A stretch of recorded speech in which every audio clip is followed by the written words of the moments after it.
Good morning. Lovely to see you. Sorry, that I wasn't prepared for that video. Oh. What an absolute blessing it is to be in this church that we do things like that. Absolutely amazing. So I hope you're all going to get on board with that next week. For those that don't know me, my name's Emma. I'm married to Josh. Give us a wave, Josh, where he is at the back. He's doing a great job looking after the kids tonight. I've got 3 children, Liberty at the front here, Simeon and Hallie, so they keep me very busy. So I've had 3 children under the age of 5, so you can imagine my life is very, very fast-paced. Well planned. Oh. So we've been doing this series called Bless here at Soulcity. It's looking at how Jesus shared about the kingdom of God, and Bless is an acronym. So we started off 2 weeks ago with Emma sharing about being prayerful. Then last week Ben shared about listening, the importance to listening to people. And sorry guys, but I'm going to do the best letter today. And the best letter is E, and E stands for Emma. So that's why we've got Emma in it. No, joking, only joking guys. Don't panic, I'm not going to speak to you for 20 minutes about myself. E starts for eat. So I'm going to be looking at the importance of eating together in this acronym. We've just, a few of the guys are very excited about listening about eating. I know my husband certainly is. So we've just been away to Mallorca. And Mallorca, they have amazing food. Oh my days, the salads, the fish, absolutely gorgeous. And we absolutely got our money's worth in just sheer amounts of food. We ate, because eating is really good for the soul, isn't it? Yep. I loved watching that video about the kids just saying, I love my food, it makes me healthy, it gives me energy, it makes me feel good. Food does. It helps us grow, it helps us, gives us energy, but it is just so good for us. It makes us feel good. And, you know, when they said eat to me, I was thinking about this. I was like, why eat? Like, surely in the middle of it should be like, right, I'll do a 3-point sermon to them, but why eat? It's a bit of a random one. So I was thinking about it, and I was thinking about my time away in Mallorca, and thinking about the amazing Mediterranean diet. And I was thinking, hang on, yeah, the Mediterranean people are known for living longer lives.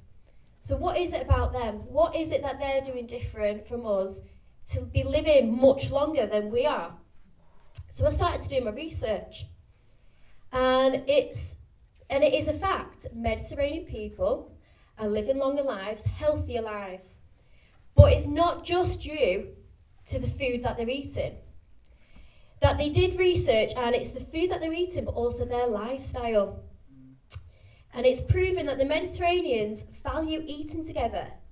And this eating together creates just a normal habit of social connection.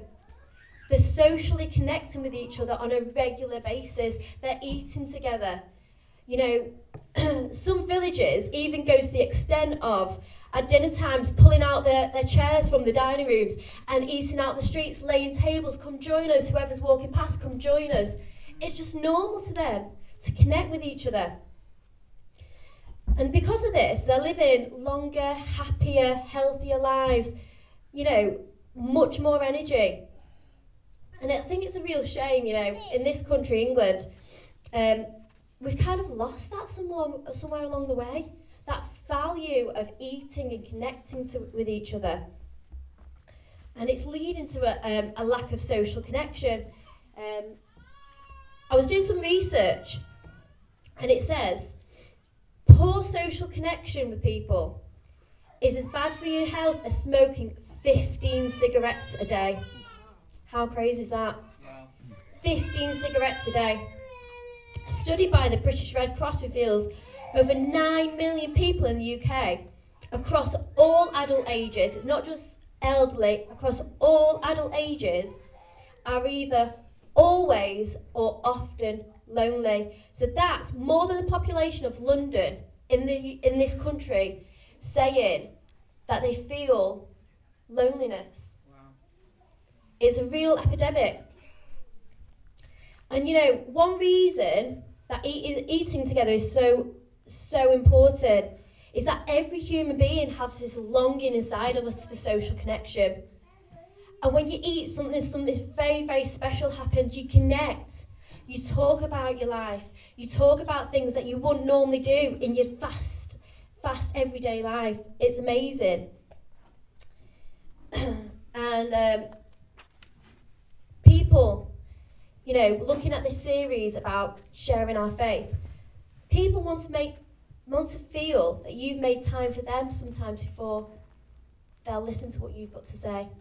They want to feel like they're valued, that they're important. They want to feel like you've took your time out to build relationships with them. Now, my mother-in-law, Deborah Green, I don't know if some of you might know her in here, she runs a charity called Rock, Redeeming Our Communities. And she goes around the country and she does different, they're called Rock Conversations, different areas talking about the needs in that certain community. And she went along to witness, and she's at the door greeting everybody. Hi, what's your name? And hello. And while she was there, representatives from McDonald's walks in. And she's like, oh, sorry, I think you've got the wrong place. And they were like, oh no, we've come for the Rock conversation. And she's like, oh right, why are you guys here? And they started sharing that across the country, they're noticing this pattern. People going in early hours of the day, buying a coffee, but sitting there all day. And when asked why, it's because of loneliness. People sitting there, sometimes just trying to make conversation. For some people, that's the only social connection they're getting. And to me, honestly, I had to hold back the tears. I was like, how is this happening?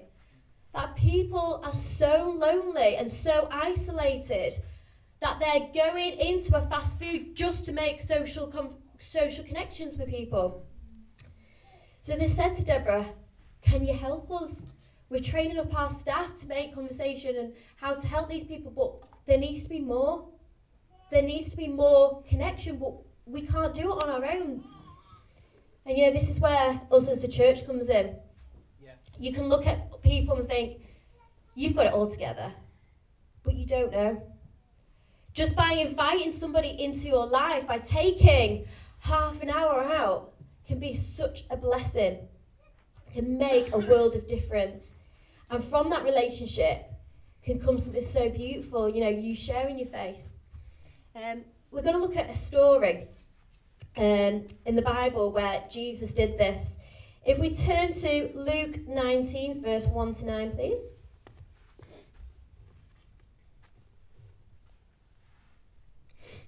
Jesus and Zacchaeus. So Jesus entered Jericho and made his way through the town. There was a man named Zacchaeus. He was a chief tax collector in the region and become very rich.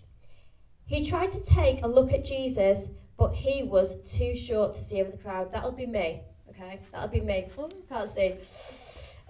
So he ran ahead and climbed the sycamore fig tree behind the road, for Jesus was going to pass that way. When Jesus came by, he looked up at Zacchaeus and called him by name. Zacchaeus, he said, quick, come down. I must be a guest in your house today. Zacchaeus quickly climbed down and took Jesus into his house in great excitement and joy. But the people were displeased. He had gone to the guest of a notorious sinner, they grumbled. Meanwhile, Zacchaeus stood before the Lord and said, I will give half my wealth to the poor, Lord, and if I have cheated people on their taxes, I will give back 4 times as much. Wow. Jesus sees this guy. Everyone knows him as a sinner. Nobody really wants to connect with him. And Jesus says, Zacchaeus, I'm coming to your house. I want to spend time with you. I want to eat with you today. I'm taking time out from the busyness of my life to eat with you. Showing love moves Zacchaeus by tapping into his need for love and acceptance. And Zacchaeus has a radical conversion, not only changing his life, but helping to transform those around him. giving back what he'd stolen. How amazing is that? So I want us to think about this eating. Who can we invite? Who can we take time out? And just 3 points, how do we put this into practice in our everyday life? So the first point I want you to remember is feel the love. Some people, a lot of people, sometimes need to feel the love before they accept the love of Jesus. You know, by showing hospitality, by taking time out, eating, connecting with people, it's allowing them to feel the tangible love of God. Showing them time, showing that you value them, showing that you're important, that you want to listen to what they've got to say, you want to listen to their story, so then you can share your story, sharing your story about the love of God in you. The second point is chill out. Now, I need to preach myself on this one. I really do. We often feel like hospitality has to be like this red carpet event. I have to, me personally, blitz the house before everyone comes round, and the kids are going behind me untidying it, and I'm stressing, put it down, don't get anything out, it's got to be perfect.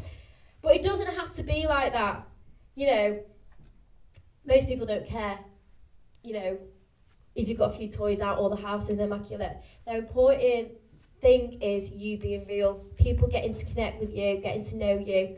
You know, even it is, let's grab a McDonald's, it's still connecting with people. My mum was amazing at this. I never forget this one time, my mum made me tea, and I was out with my friends, and I said, oh Mum, I'm out with my friends, can I invite 3 more friends round over to tea? She's like, well, I've already made it, but just bring them, we'll make it work. And she did, you know, somehow she just made it work. And my friends that I saw years later said, do you remember your mum? She always just used to make it work. She was amazing at hospitality. It doesn't have to be this all singing, all dancing thing. Just make it work. You know, let's chill out. Let's just connect with each other. This normal, chilled out thing. The third thing is making it a daily habit. You know, it's a real challenge in society today to just eat in front of the sofa, or eat at the desk, or eat on the go.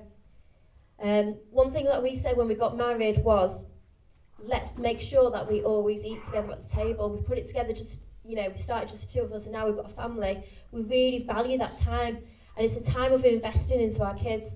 You know, you might not be married yet, but make it a daily habit. Connect with people at work, what you're doing for lunch, sit in the staff room. It takes 2 months to form a new habit. But I think as we make this a habit, start today, connect with people, eat with people, get to know people, it can actually make a massive change in communities.